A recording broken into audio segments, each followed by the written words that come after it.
assuming this would be a good place to park a van for half of the day, is, you know, you're at a grocery store parking lot and on the fringe edges of it, no one's really going to mess with you. Or maybe along the streets of an apartment building, like over here, there's always different cars parking on the streets. I think you'd be fine if, you know, you're not making too much of a ruckus. Guys, what's up? Hey, G4t here on the streets, and I want to do a video on living homeless by choice. You know, in America, having a home or a place to rest your head, having your castle, your fortress, is kind of sacrosanct. It's part of the American dream. People work for 30, 40 years, paying off a mortgage, getting into debt, losing their home, buying a new home, sizing down, sizing up. Basically, a big part of being an American is having a home and living in a home. So when you make a decision to be homeless by choice, really what you're making a decision is to not let a home be a defining factor in your life. Now, some people may call that cruel and unusual punishment, you know, especially if you have a family. But really what it's about is living within your means. And if it's living in a van, living in a shared housing situation, living in an RV, when you decide that you don't want to deal with the obligations and long-term costs of home ownership, some interesting things happen. Slowly you start realizing that you start falling through the cracks of society, and you end up in a place where in some cases you have freedom, but in many ways you become ostracized and you become marginalized because society critiques what they don't understand. See, many people that are homeless are upset. They've got there through drugs and alcohol, maybe even through job loss. I mean, there's good people in shelters, even families and stuff.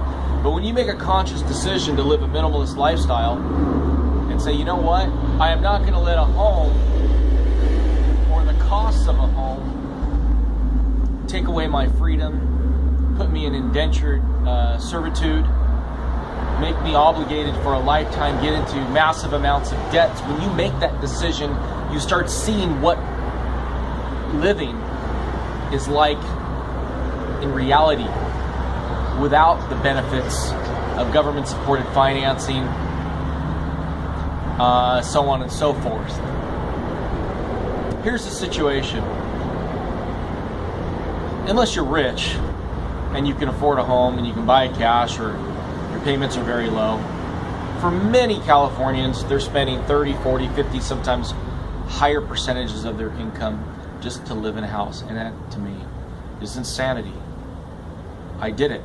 I know what it's like. And I've made a conscious decision in my life never to pay for that high of a percentage of my income to housing. So what I've done is I've said, you know what, let's try to get your housing costs, let's try to get your transportation costs, let's try to get your clothing costs, let's try to get your insurance costs down to rock bottom zero. And you start learning, how far does the rabbit hole go? How low can you go before you hit the bottom? Before you hit a pit some people say you can't climb out of. And what happens is, it's not a pit. It's more like a tunnel. It's like a mine. And you start going down and down and down and realizing that you get to a situation where you're living in America, you're experiencing more free time than you've ever had, an explosion of free time that you've never had thought possible before. You can write, you can read books, you can watch documentaries, you can continually learn personal development, you have time to spend on your health, you have time to explore, you have time with your family.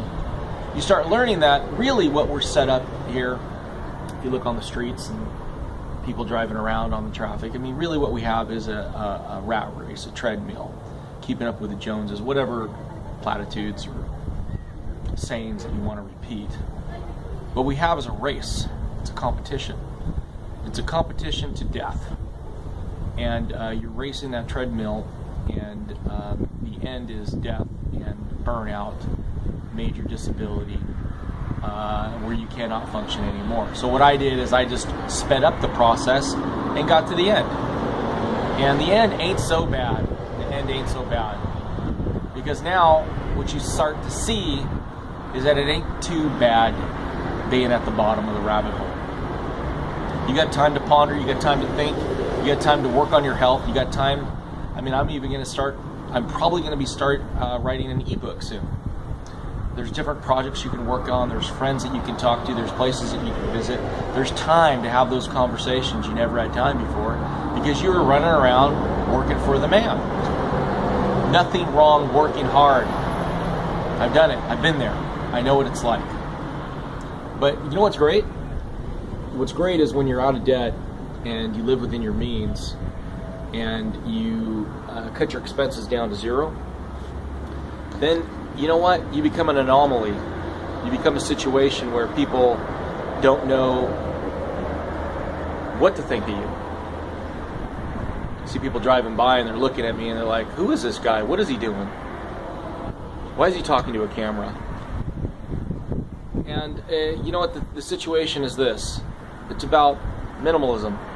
Simplify. Living with your means. And it's amazing that deciding to do that consciously is such a protest movement. It's a protest on the empty, materialistic, suburban wet dream. That's what it is. So this is G4t. I'm loving life, living life, and all I'm doing here, guys, is preaching the good word that living within your means and living simply and living minimally and being out in nature, being outdoors, it's not a crime. It's not something to be looked down upon. It's a beautiful thing. It's a wonderful thing. And I hope we can start accepting people that want to drop out and live a more free life. G4t, homeless by choice. Hope you guys are doing good. God bless. Peace out. Take care.